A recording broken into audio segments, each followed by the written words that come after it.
Uh, Welcome to the MLFL talk. Our speaker today is Karin de Langis, a PhD candidate at the University of Minnesota, working with the Minnesota NLP group. Karin is a PhD candidate at the University of Minnesota, working at artificial cognition and language models, as well as cognitive metrics for human annotations. Her work has been published at multiple NLP venues, including ACL and EMNLP. Recently, her scalable eye tracking project was recognized by the Google XR team, securing 280,000 in gift funding in building user-aware cognitive foundation models. She received her Bachelor's of Arts in Linguistics and Cognitive Science from Pomona College in Claremont, CA, California. Please join me in welcoming Karen.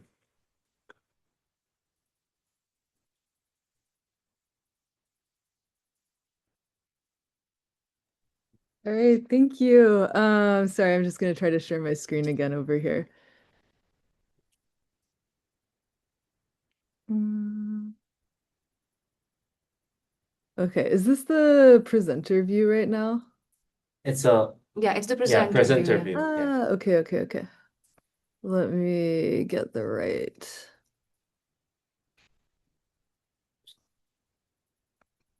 Okay, is this better? Yeah. Okay. Um, Great.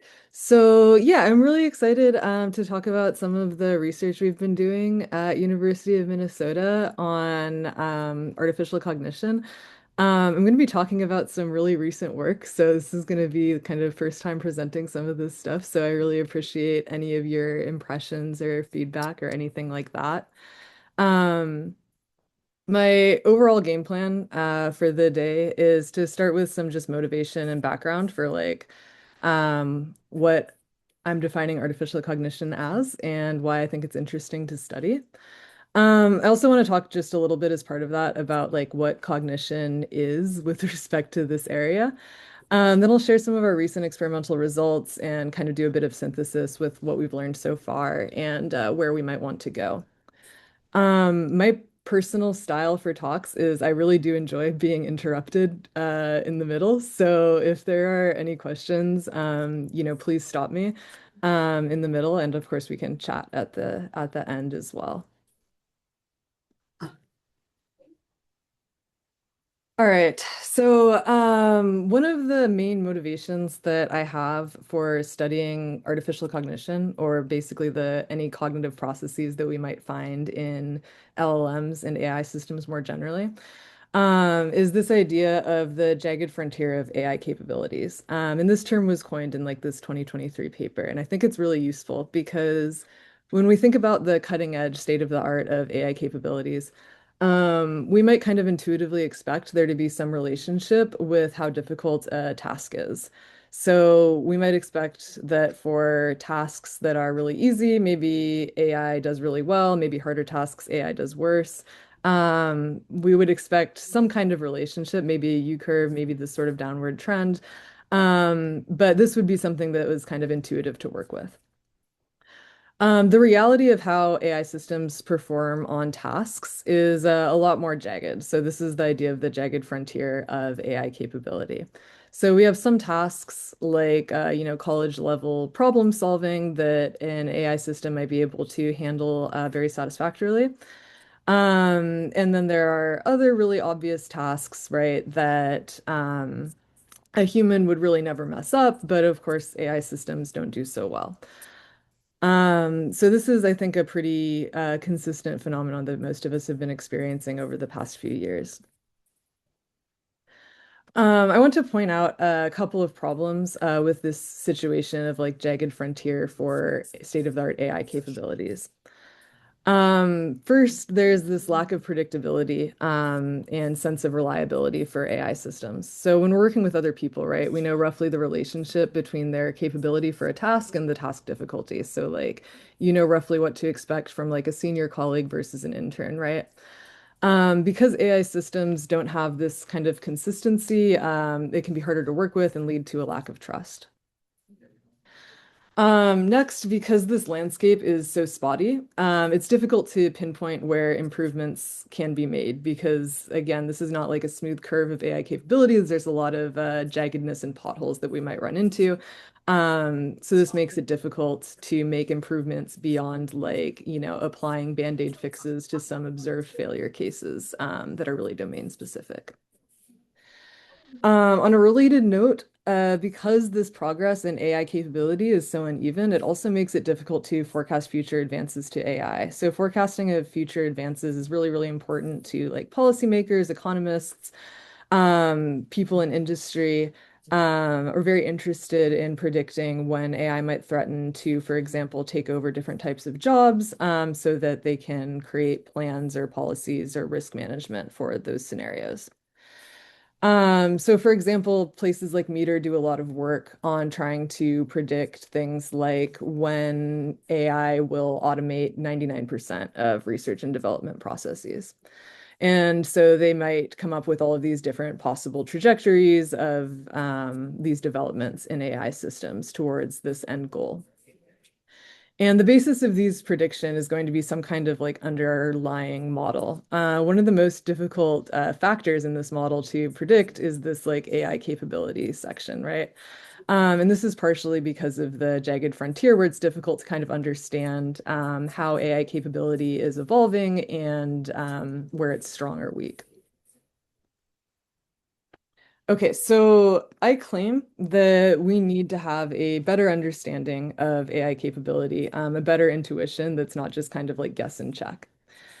Perhaps we can, for example, find like a unifying explanation of AI task difficulty that improves our intuition for how we can work with AI systems and tells us what general abilities they have or lack. So the vision for this work, and we're not the only group doing this, this is kind of a growing area, is to apply paradigms, experimental methods, etc., from the cognitive sciences to develop an understanding of cognition for these artificial systems.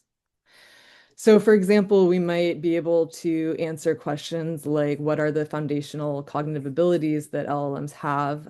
What are the relative strengths and weaknesses of those abilities? How do these foundational abilities interact or compose to give rise to more sophisticated downstream behaviors? So this is kind of the long-term goal of this kind of research. One thing I want to note also before we really dive in is that this isn't necessarily supposing that there is genuine cognition or thinking from AI systems. It's of course very possible that what appears to be genuine problem-solving behavior of these systems might be closer to sophisticated pattern matching, right? I think that if that is the case, these paradigms from the cognitive sciences are still useful for providing some compelling evidence that the behavior is closer to pattern matching than any genuine cognition. But of course, in the event that there is genuine cognition, the cognitive science methods are definitely helpful. Okay, so I've been throwing around like cognitive science and cognition quite a bit, and I'm not sure how familiar folks here are with this area. So I want to just take a little quick detour to talk about cognition and the cognitive sciences more broadly. So cognitive sciences is a really interdisciplinary effort to understand the mind. And so this is, in an idealized world, a really tight collaboration between like neuroscientists, linguistics, educational psychology, psychology itself, philosophy of mind even. So it's a very ambitious project to understand the mind. And a lot of it in practice is focused in areas like cognitive psychology and cognitive neuroscience and psycholinguistics. And it's mostly concerned with analyzing cognitive processes. So these are processes by which basically the mind transforms data inputs. So it's a very input-output, process-focused perspective, which is, I think, very comfortable and familiar to those of us in the computer sciences, right? And this is because there's a really deep history in cognitive science of computer science being kind of the inspiration and influence of this perspective of cognitive processes as like data input output. And it's actually been very powerful for these cognitive fields. So some concrete examples of cognitive processes. Quick rundown is that they can span from a low-level process to high-level processes. The low-level processes are going to be the ones that we have little to no conscious experience of. And high-level are going to be processes that we have more or less conscious awareness and insight into. So at the low level, we have things like perception or automatic attention, involuntary memory access, things like that. At a higher level, we have things like, all of the explicit thinking or reasoning, decision making that we might do. The ordering is fuzzy, so it's difficult to perfectly argue an explicit ordering, but this is the rough idea. These processes are also not isolated, so there can be top-down and bottom-up influences of all of these processes. Okay.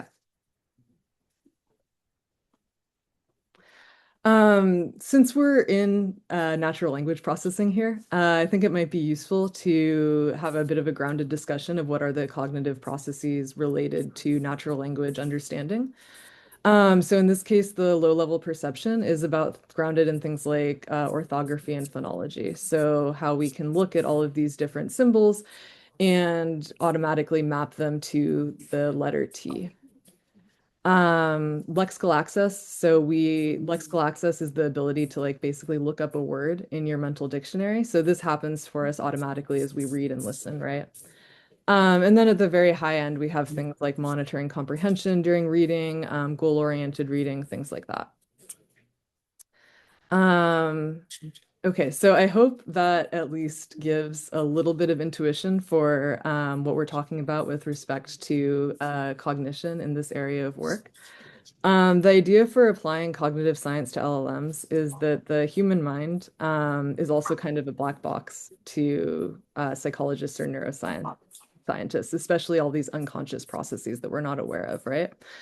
So the experimental methods and paradigms for cognitive science are designed to give some insight into all of these cognitive processes and how they give rise to these advanced behaviors that humans have. So the hope is that we can bootstrap some of these concepts and paradigms. So we might not expect AI systems to be organized similarly to humans, but perhaps the systems that we have in place from decades of study of the human mind can be a useful starting point or productive starting point for studying artificial cognition. Okay, so thanks for bearing with me through the motivation and background.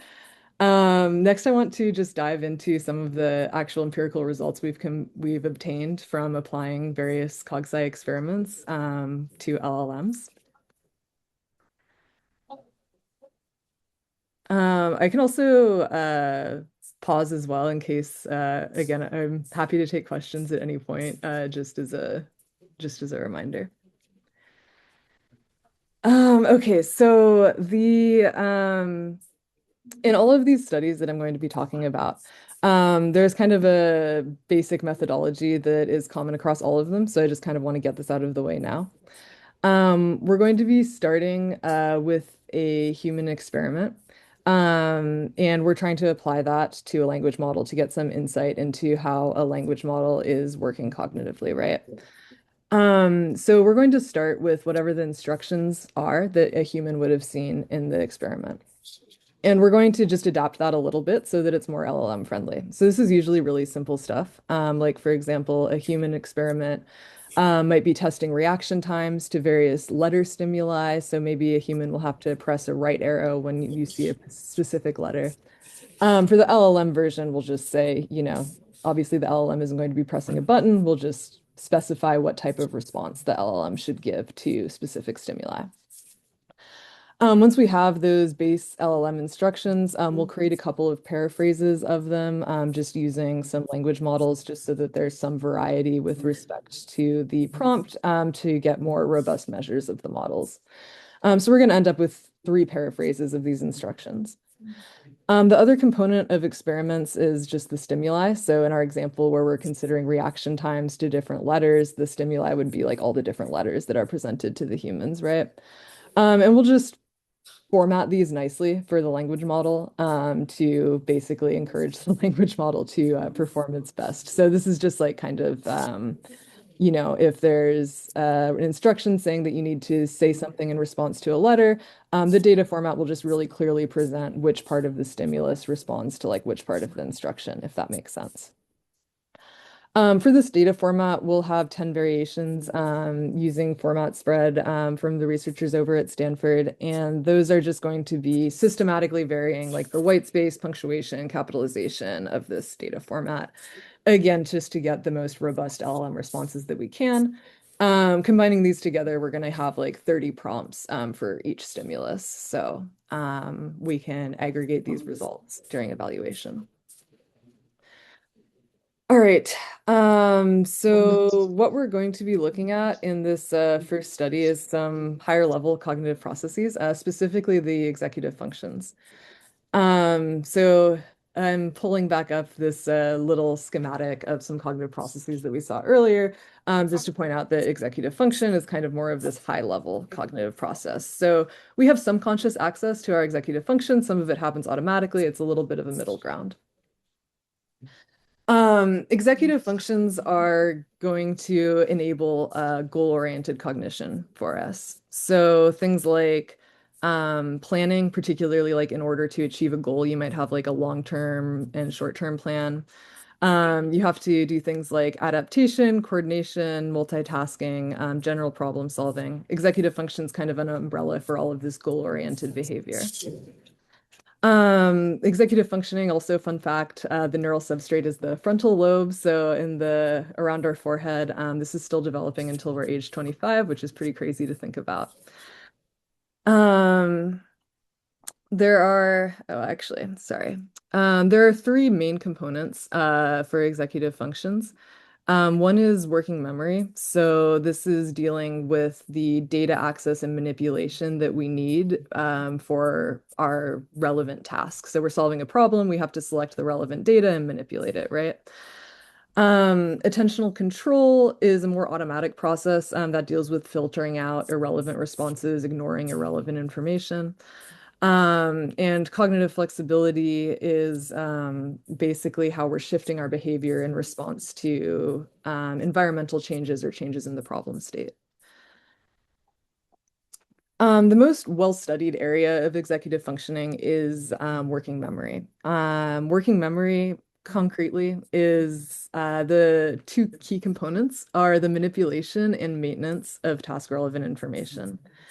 So this is going to be relevant to many tasks. For example, calculating a tip or playing Tetris, we need to maintain and manipulate the math or like the shapes in the game or something like that, right? Um, Part of the reason this is so extensively studied is that there are these really reliable and strong correlations between your working memory capacity. So the capacity is just how much data you're able to manipulate and maintain, like as an individual, and your individual performance on other cognitive tasks, including some really important concepts like fluid intelligence. So fluid intelligence is essentially general problem solving ability and adaptability to new tasks. So clearly something that we're pretty interested in from like an artificial intelligence perspective as well. There are a few different ways that human studies measure a person's working memory capacity. You typically want to consider several different measures to get a good estimate because any experimental procedure inevitably has some like confounding factors just based on the experimental setup. So it's testing working memory capacity, but maybe also like just how well you can do the particular experimental procedure, right? So I want to do a demo of what one of these experiments look like, so you can follow along a little bit. Um, let's see. So the instructions are basically that you need to remember a sequence of digits, which is really similar to a simple memory task, but there is one small caveat, which is after each digit appears on the screen, you're going to solve a simple math problem. For example, you'll see an equation like 7 plus 3 divided by 3 equals 6, and you need to just evaluate whether that is correct or incorrect. Okay. So first, we're just going to practice with just digits just to kind of get used to the format. So a digit is going to be displayed for like 1 second, and there might be like 2 to 7 digits. Okay, so we're gonna get started.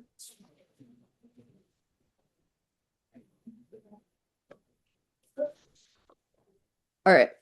So whenever this recall sign appears, we can pause and recall the digits. And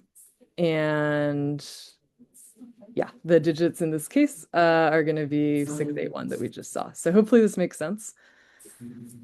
For the full demo, we're going to be committing each digit to memory. And then there's the equation that you have to evaluate, right? So I probably recommend like maybe just writing a correct or incorrect true or false for the equation part, and then just hold the digit in memory. Oops, sorry. So I accidentally pressed forward, but yeah, hopefully we're ready. All right, just a short demo again.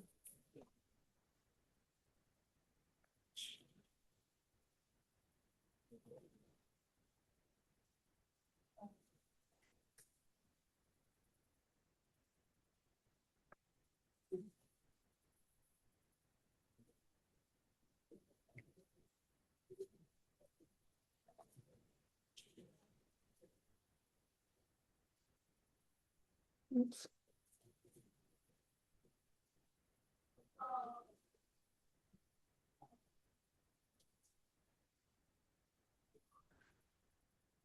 Okay, so hopefully that just gives you a little taste of what these kinds of working memory experiments are like. The digits that we saw there should have been 584, and then the equations were, I believe, correct, correct, and incorrect. So this is again just a measure estimate of working memory because you have to maintain access to this digit data while also manipulating this data to solve these equations. So hopefully that makes sense.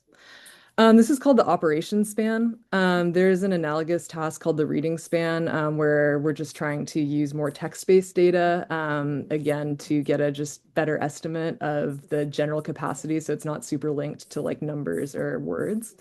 So instead of evaluating equations, you'll have to say things like, oh, sometimes I catch myself swimming blankly at the wall. Well, that sentence doesn't make sense. So you're like evaluating the sense of the sentence. We also have some simpler memory spans that I won't get into a ton, but the basic idea is it's a really simple, just repeating a series of digits in either forward or backward order.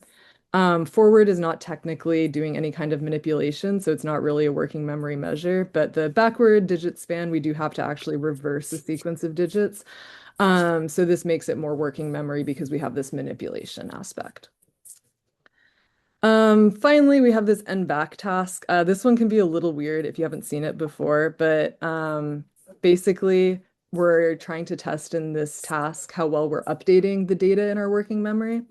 And we have to do that for each stimulus, you're just supposed to say whether it's the same as the stimulus you saw n turns ago. So if we set n equal to 2 here, basically for each number that we see, we have to say if we saw the same number n numbers ago, n equals 2 in this case. So for the first two numbers, there's no valid response because we didn't see anything 2 numbers ago. By the time we get to the third number, we can check what happened 2 numbers ago. We see that these don't match, so we would say incorrect. And then once again, we'll have to update. So now what we saw 2 turns ago is 3, and 3 does match 3, so this is correct.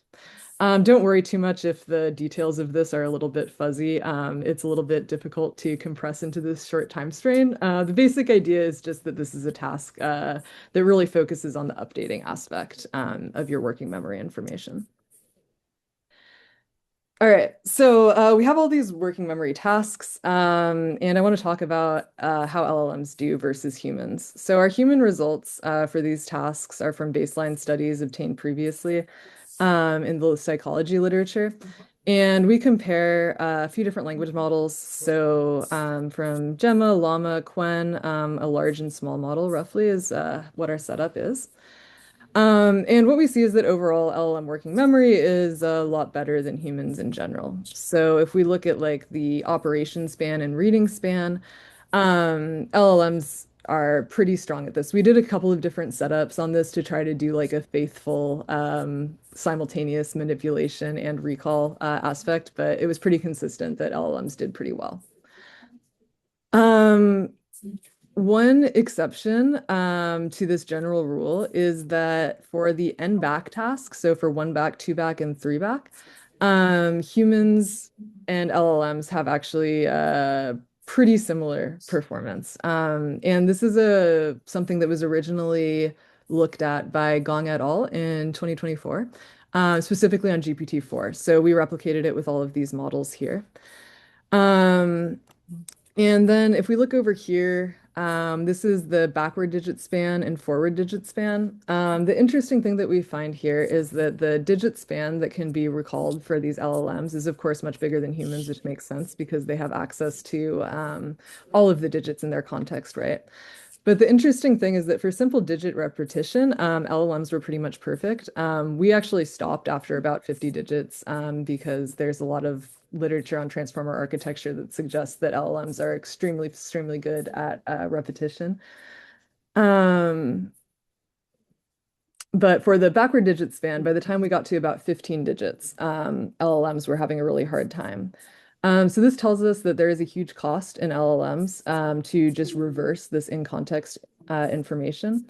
For context, humans also have a cost for this reversal operation, but the scale is much, much lower. So for humans, the average number for the four-digit span is about 7 digits, whereas it's 5 for backwards.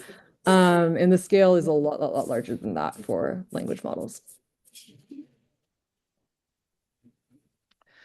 All right, so overall takeaway from all these working memory tasks, what I want to focus on is that we are testing working memory capacity because the amount of task relevant data that you can select and manipulate towards your problem solving goals is very, very relevant to problem solving ability. So it's definitely the case that human memory has this like temporal degrading challenge. So the what we view with our eyes or ears is going to degrade really rapidly. And maybe you experienced that when we did the demo of the operation span task, right?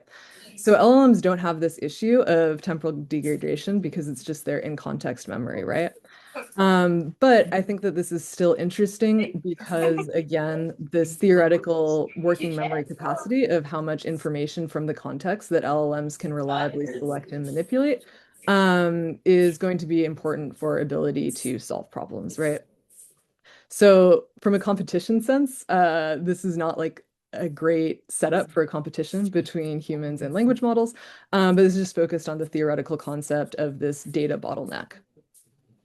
One caveat is that we did see that LLMs do have some difficulty with tight lookup control within their context. So things like reversing digits or being able to look specifically like 2 dialogue turns ago for the end back task is a little bit more difficult. But overall, the working memory capacity is still superhuman for something like the backward digit span and at least at human levels for the end back task. So overall, we can conclude that LLMs don't really have any deficits with respect to working memory. And again, I want to reiterate that the working memory oh, sorry, the text is cut off here. Working memory is a bottleneck. The capacity is a bottleneck in human problem solving because if we have limited access to relevant data for problem solving, we're going to be limited in our ability to solve the problems. So LLMs might have superhuman working memory, but they don't seem to have superhuman intelligence. In particular, as a reminder, we're kind of looking at like just, Gemma, Llama, Quen. We're not looking at like the most like proprietary agentic LLMs or anything like that here, right? So it's possible that in LLMs, the bottleneck is outside of executive functioning, or it's possible that maybe some of these other executive functions like attentional control or cognitive flexibility are what are preventing LLMs from being kind of superhuman problem-solving agents.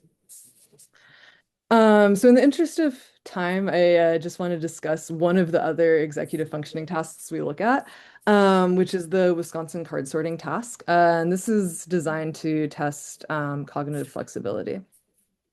So the way this task works is there's a experimenter who will have these four piles of cards, and the participant will have a task which is given a specific card by the experimenter. They have to sort it into one of these piles.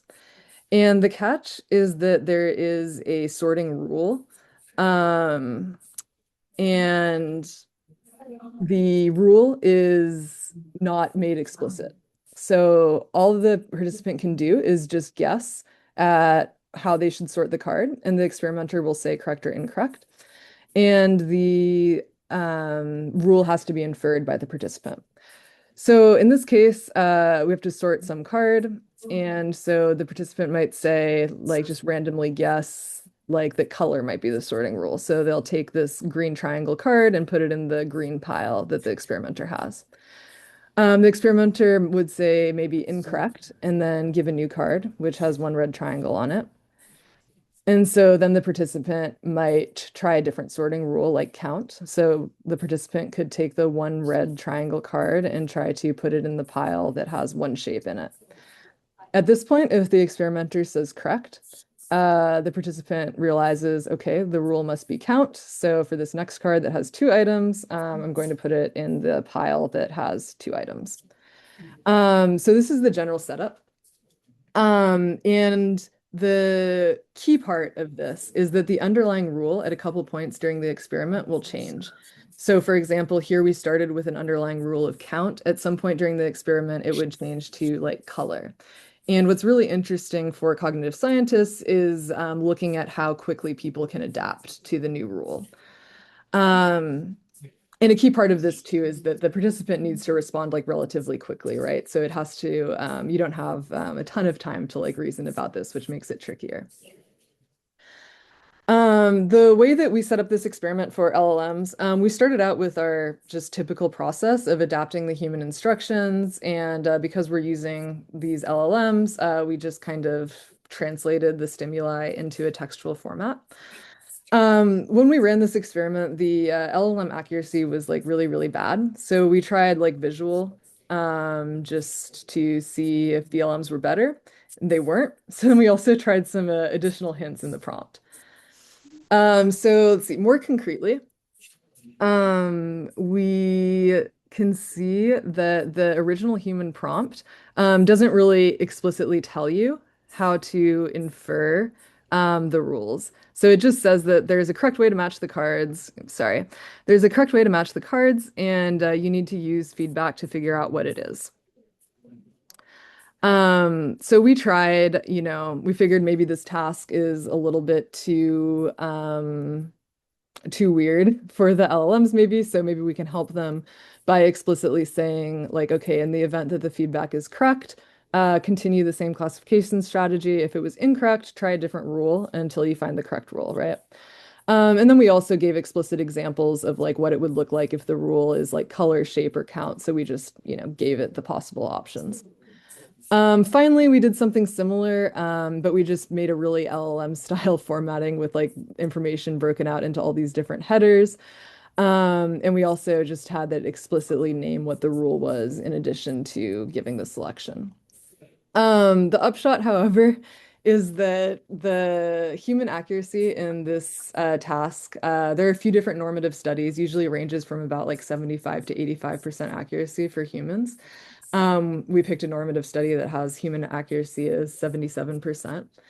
All of these LLMs, we have VLMs down here as well, and across all of these different prompting strategies, are kind of hovering a little bit above chance levels, so mostly like 30 to 40%. The top two performers, we have 150% accuracy here, 152% accuracy here, but this is really, really, really like so off the charts, like not normal for a human level. So this was very frustrating because we were not really able to get LLMs to satisfactorily complete this task at all. We tried some reasoning models as well. The upshot is the best we could find was this Quen 3 model. Had some improvement, but still didn't get to human levels.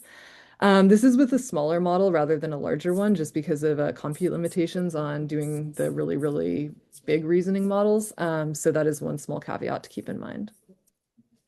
But in conclusion, examining the thought strings, we did see that just the thought strings were pretty nonsensical. It seems that the thought training wasn't really generalizing appropriately to this task, even though it should be a reasonably simple task, especially in the event that we're explicitly giving the algorithm and the instructions.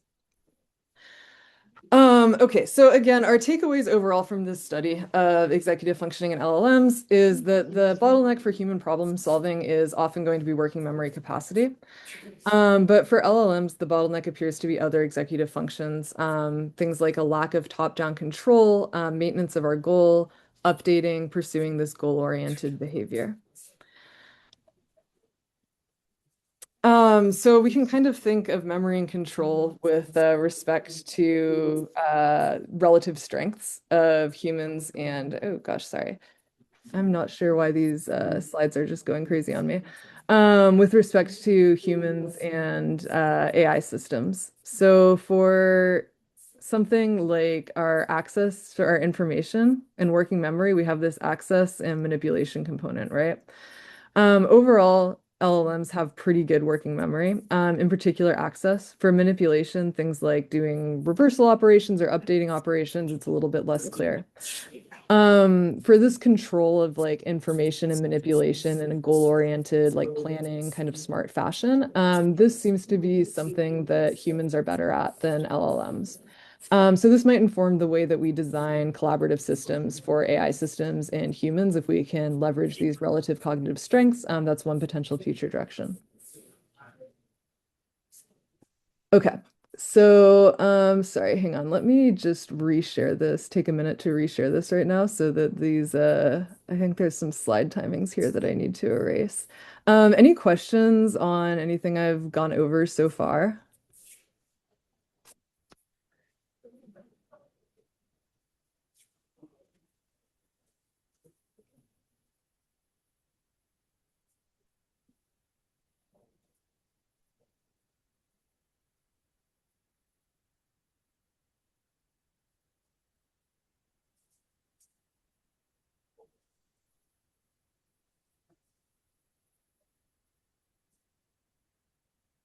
Okay.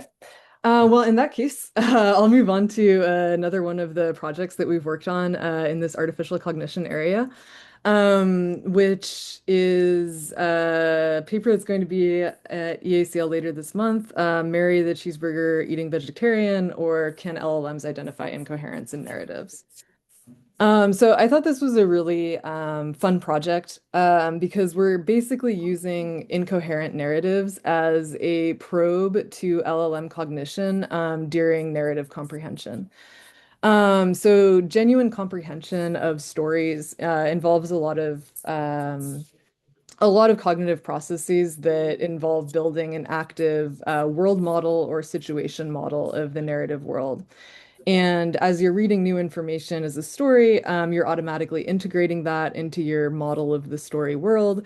You're maybe making necessary inferences to make your world model like internally consistent and things like that. So we're interested in kind of getting a sense of the extent to which language models are using similar processes to understand stories, and the extent to which they're more maybe using things like pattern matching and predictive power to understand stories. All right. The basis for this study is a pretty long series of human studies on these specific stories that are these story pairs.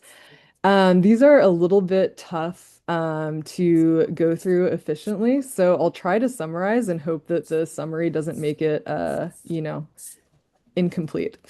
But basically, we'll have two versions of a story. So we'll have a coherent version of a story. So for the coherent version, we're going to have this introduction. So Tim was at home enjoying a moment of solitude, blah, blah, blah, blah, blah. And then we'll have a situation that is elaborated on after the introduction. So in the case of the coherent story, it's going to be a what we call a consistent situation. So Tim was going to tar his roof and then lay down shingles. It was going to be really messy, and he knew he was just going to be covered in tar by the end of the day. And then we're going to have an ending to the story. So, Tim, he's going to be getting ready for his, day laying down tar, as we learned about up here. He had a hard time choosing what to wear, and at last he grabbed some old faded jeans, finished getting ready, and went out the door. Okay, so this is an example of a coherent story. On the other hand, we have another half of this pair of stories. And the other half is going to be the incoherent version of the story. So in the incoherent version, we're going to have the exact same introduction. So Tim is still at home, blah, blah, blah. But this time, the elaboration is going to be what we call an inconsistent situation. So what Tim is getting ready to do in the inconsistent situation is not tarring the roof, but going to propose to his girlfriend at a really fancy French restaurant, and he wants to look his best, and it's very formal, et cetera, et cetera. And then we'll move to the same ending where Tim is going about getting ready. This time it's for a really nice French restaurant that he wants to look his best at. And he, still grabs this old faded jeans from his closet and puts them on.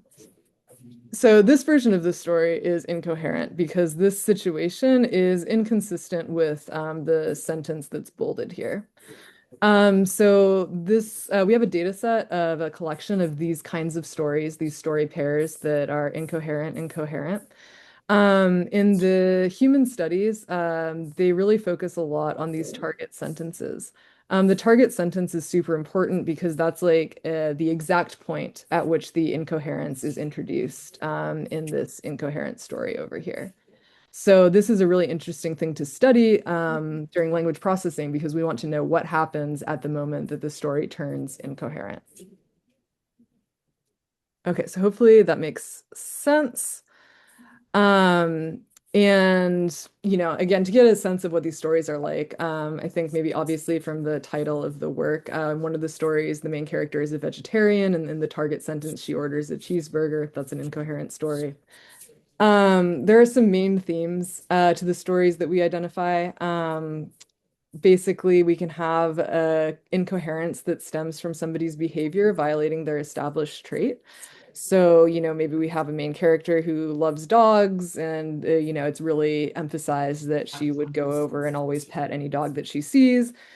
And then later in the story, she notices a dog and runs to hide in fear, which is violating the established trait in the narrative.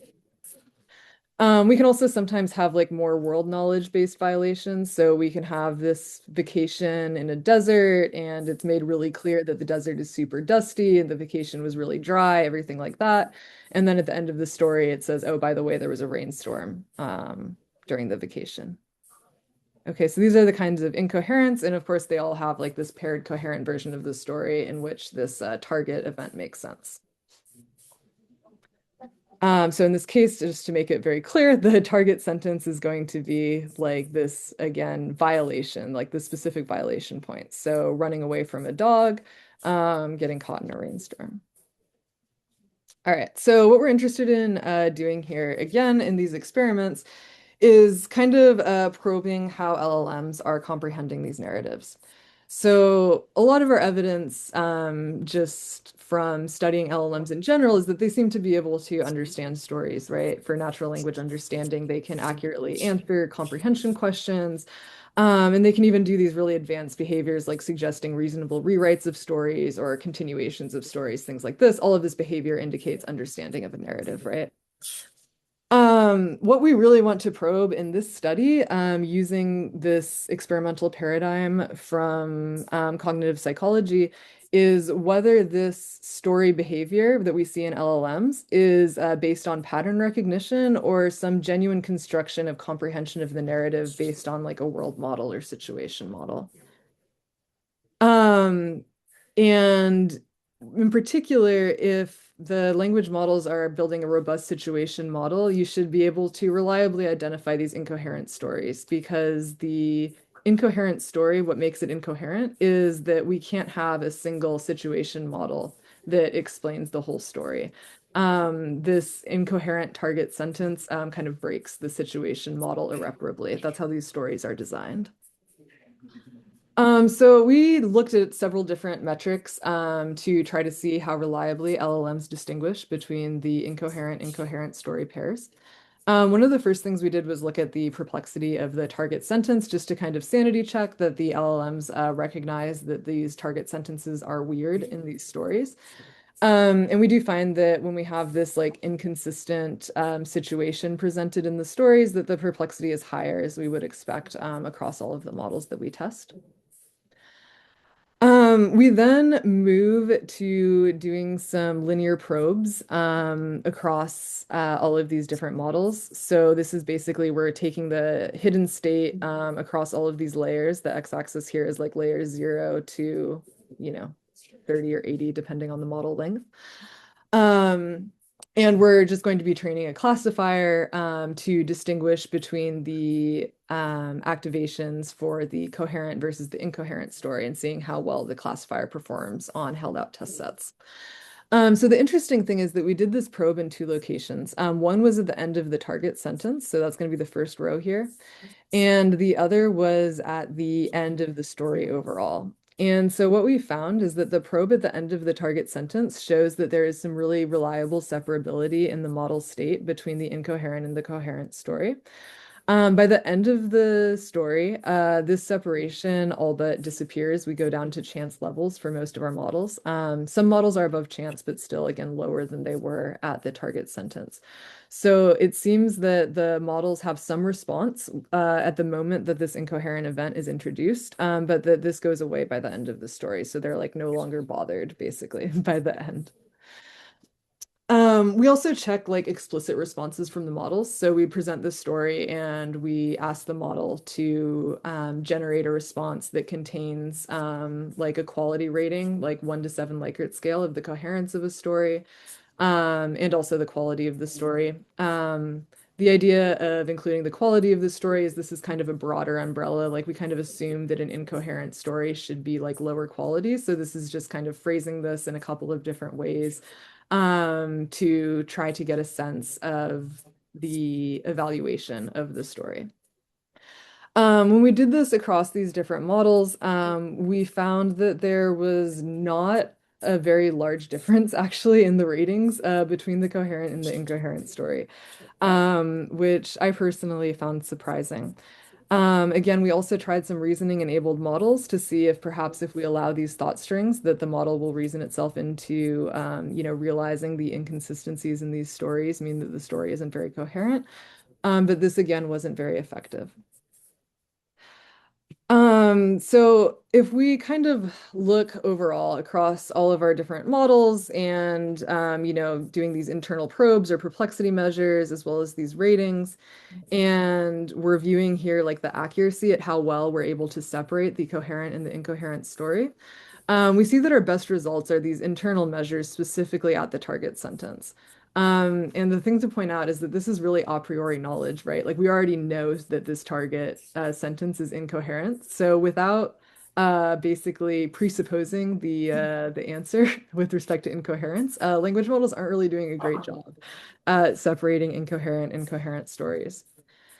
So the last thing we do here is we say like, okay, maybe what the language models are responding to in some of these measures, maybe they're responding to the predictability or unexpectedness of the target sentence. So if we have, a vegetarian, just our probability priors from all of our training data is going to tell us that they're not very likely to order a cheeseburger.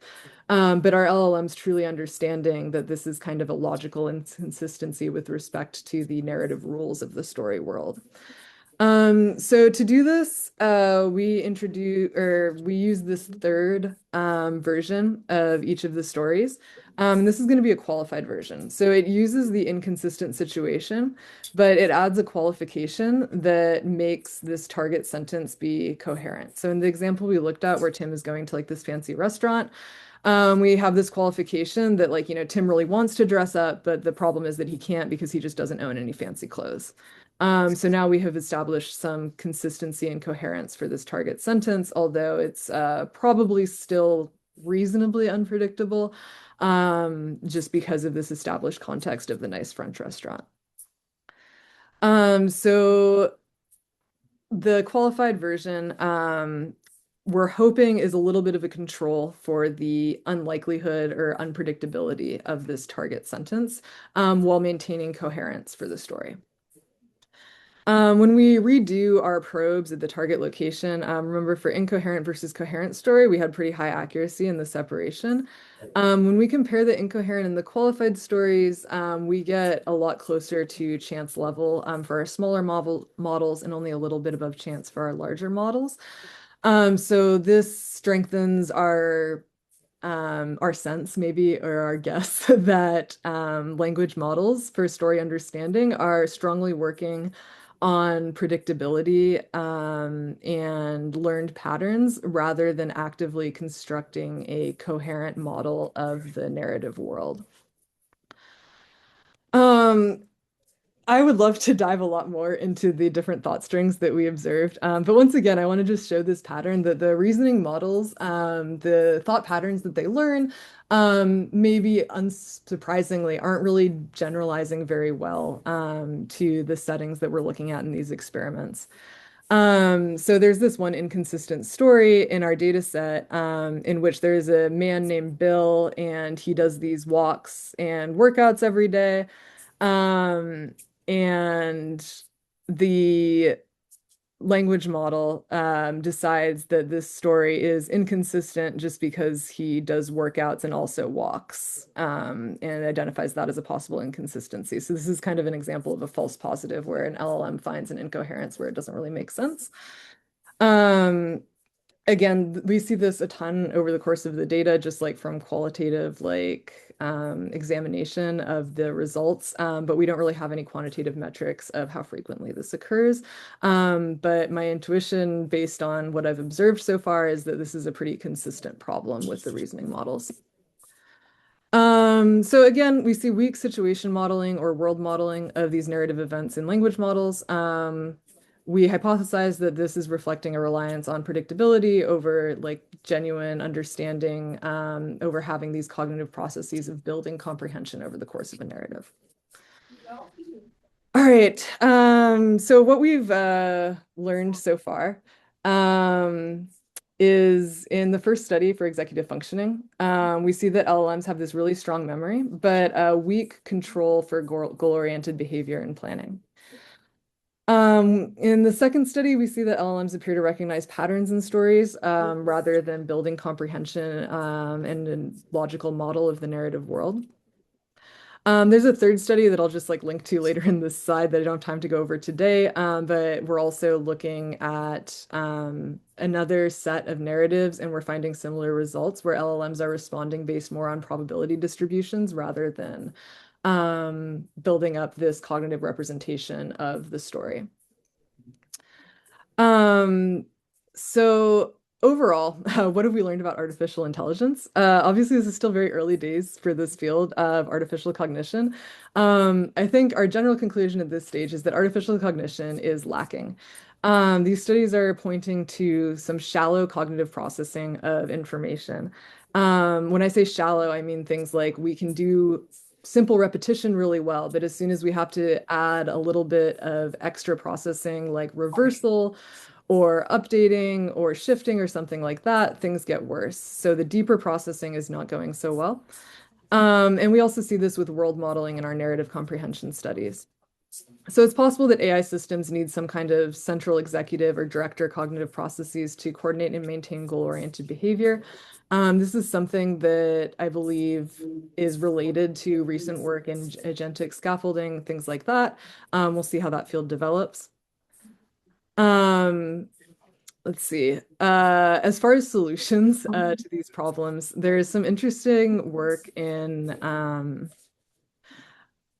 proposing cognitively informed architectures for language models. So I recommend this paper to see maybe a more concrete view of how we might explicitly model like memory systems, including working memory and language models. in addition to how we might model these more advanced executive functions that relate to goal-oriented planning and top-down control and things like that. In our lab specifically right now, we're looking at getting better at understanding these goal-oriented executive function processes by observing videos of humans doing work, observing their actions, trying to infer what their intents are, what are the long-term and short-term goals they're pursuing, observing how that evolves over time, and hopefully being able to be a little bit smarter about how humans are actually engaging in goal execution and satisfaction. These are the papers that I was referencing today. Again, two of these are going to be at EACL later this month. Another one is from ACL last year. A lot of collaborators on this work, mostly from University of Minnesota that I'd like to shout out across the psychology, linguistics, lots of other departments. It's been really fun to work with. And yeah, I guess if there are any questions or options for discussions, thank you all for listening.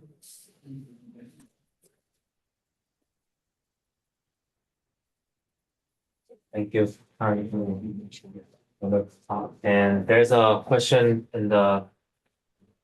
Can you read it out?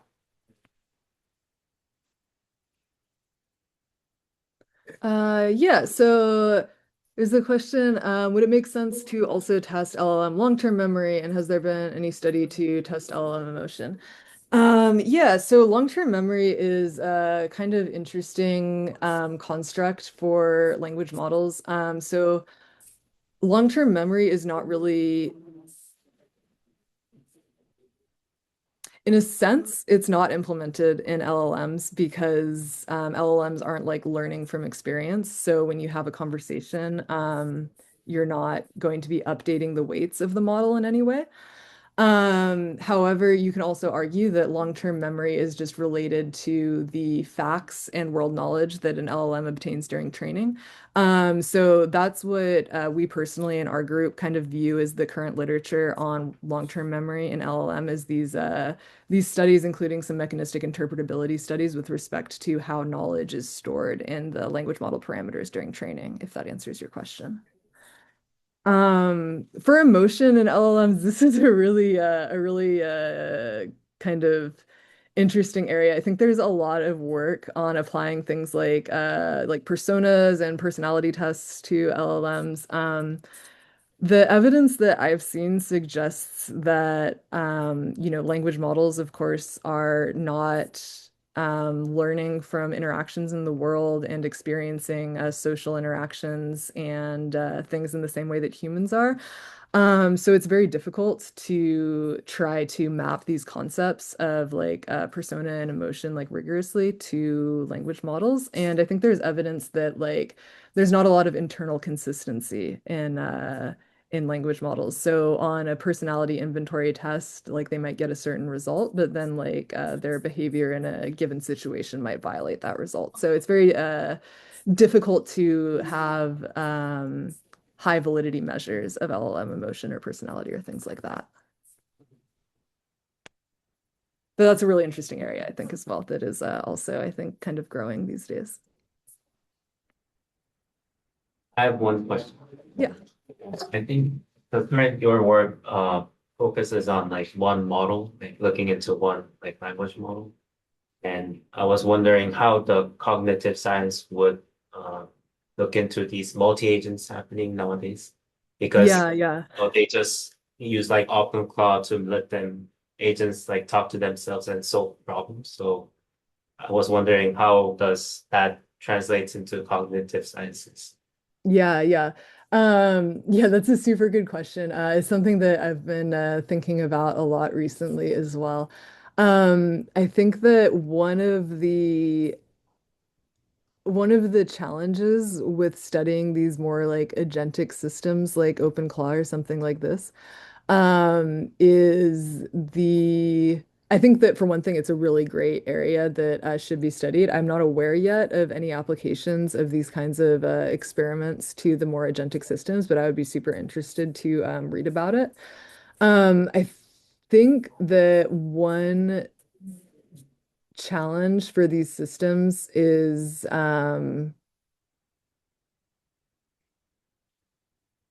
it's more difficult to have kind of the insight into the model internals. So particularly like in our more recent work, we've been trying to include more like interpretability findings and more like spend more time basically peeking into model internals in addition to just observing the behaviors to try to get more robust conclusions. So I think that is one concern I have with the more agentic systems. But yeah, I think there's no reason not to try to do like just behavioral studies on these kinds of systems. And I do think that that would be really interesting. I know that a lot of companies are claiming that doing this kind of agentic training leads to smarter models. So yeah, I think that would be really interesting area to research. I think now time's up. So thank you again for the wonderful. Sure. Thank you. Thank you.